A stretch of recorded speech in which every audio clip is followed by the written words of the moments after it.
Hey, good morning to everybody. Happy Monday. It's Daryl here. It's not so bright and early. It's about 7 a.m. here in Connecticut on the East Coast. I'll explain why I'm dressed like this. Right before I just got back from my usual 4 mile walk around my city here in Bristol, and right before I left, I came across a YouTube video featuring supposedly one of the last videos that Aaron Carter ever made. And it stuck with me. On my entire walk, this the whole last hour. It was on my mind, and I wanted to do a video. I wanted to do this video and talk about it a little bit when I got back. I want to say this first of all too.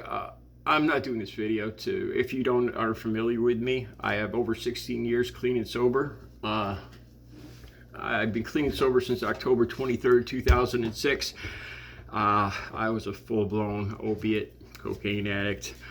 And I've done videos talking about Aaron Carter before. When I see Aaron Carter, when I see a picture of him, even though he's substantially younger than me, as soon as I see a picture of him, I feel like I'm looking at a picture of my close family or my friends or somebody I know. I feel a connection to the dude. I've talked before. Now, this is something I do often too. I just did this a few days ago. Every so often, I do research to see if there's been any more results on what happened to him, some of the final test results, because they were deferred, the results of how he passed.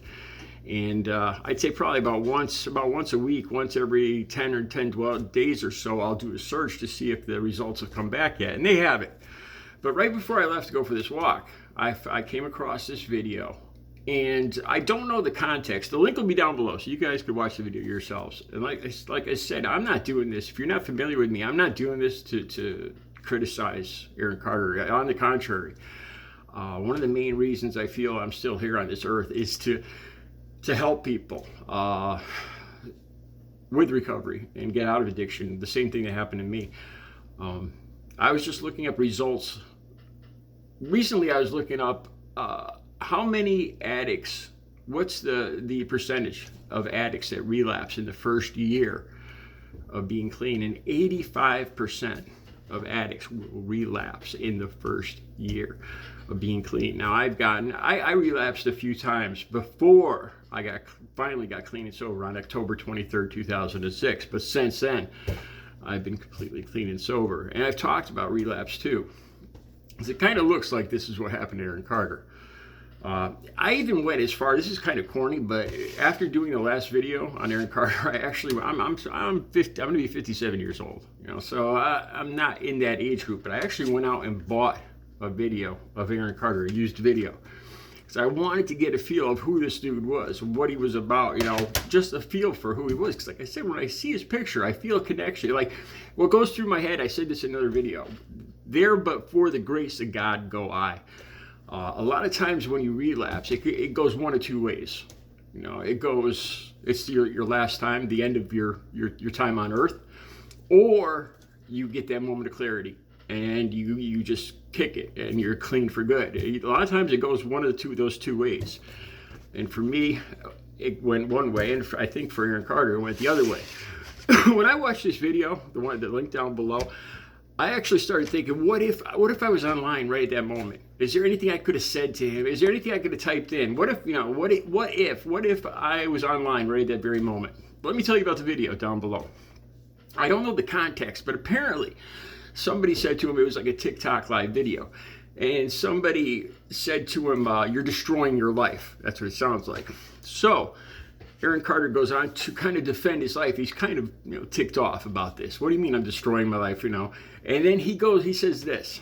He says 5 years ago I lived in a 1,000 square foot house. Today I live in a 5,000 square foot house. I have 6 cars. Last year I made over I think he said he makes $70,000 a month. I think that was the thing. But the one thing, as I watched this, I compare, because now I've been clean and sober. I compare what I would have said. What I would have said now, if somebody said that to me now, being clean and sober, to what he said. To try to gauge, where he was in his life. Was he clean and sober? Had he been using? And honestly, it made me feel sad for him. I know for a fact that people are going to, criticize me and still think they're always going to think I'm using. If somebody said this to me, I would ignore it. And I would just, why would I defend myself right now? I know my life is good. I have confidence. If somebody said to me, "You're destroying your life, Daryl," I'd kind of just laugh and just, the proof is in the pudding, as they say. If you watch me, if you know me, if you see my life, that's nonsense. I don't need to defend my life. But then I watched him do this, and it reminded me of when I was using, honestly. This is one of the things I would have said when I was using.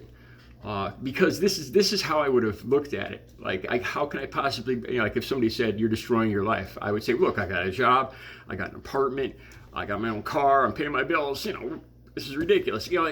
I've said stuff like that before when people said that same thing to me, kind of, trying to make it look like I still have control. Maybe I party a little bit, but look, these are the basic things and I got it under control. So who are you to say, I would have said the exact same thing. It makes me sad. It really does.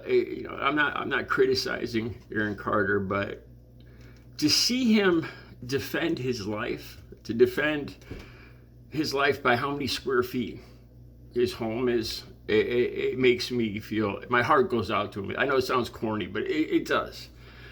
Like I said, I wouldn't respond if somebody said this to me these days, but if I would respond, I would. The most important thing is addicts in recovery is my recovery. I can't have anything else if I don't have recovery first. I don't have a life, I don't have a car, I don't have my family, I don't have anything. If I had kids, recovery comes before everything.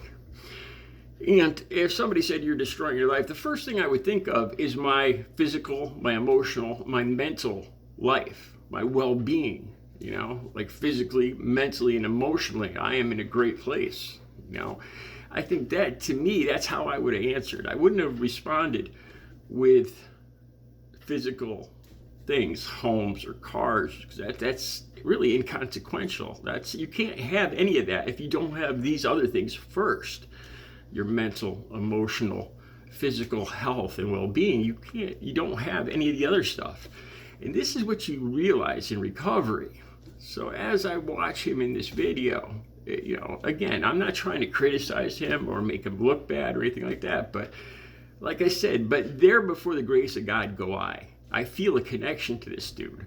I say over a dozen of the people I used to use with have gone down the same path.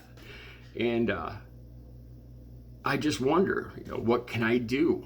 Because I was so close to going down that, I almost feel guilty, I think, that I need to reach out and try to help somebody the best way I can. That's what I was thinking. If I was possibly online when he was doing this video, what could I have said to him? Could I have typed in something to say, "Dude, talk to me, email me, I'm in recovery."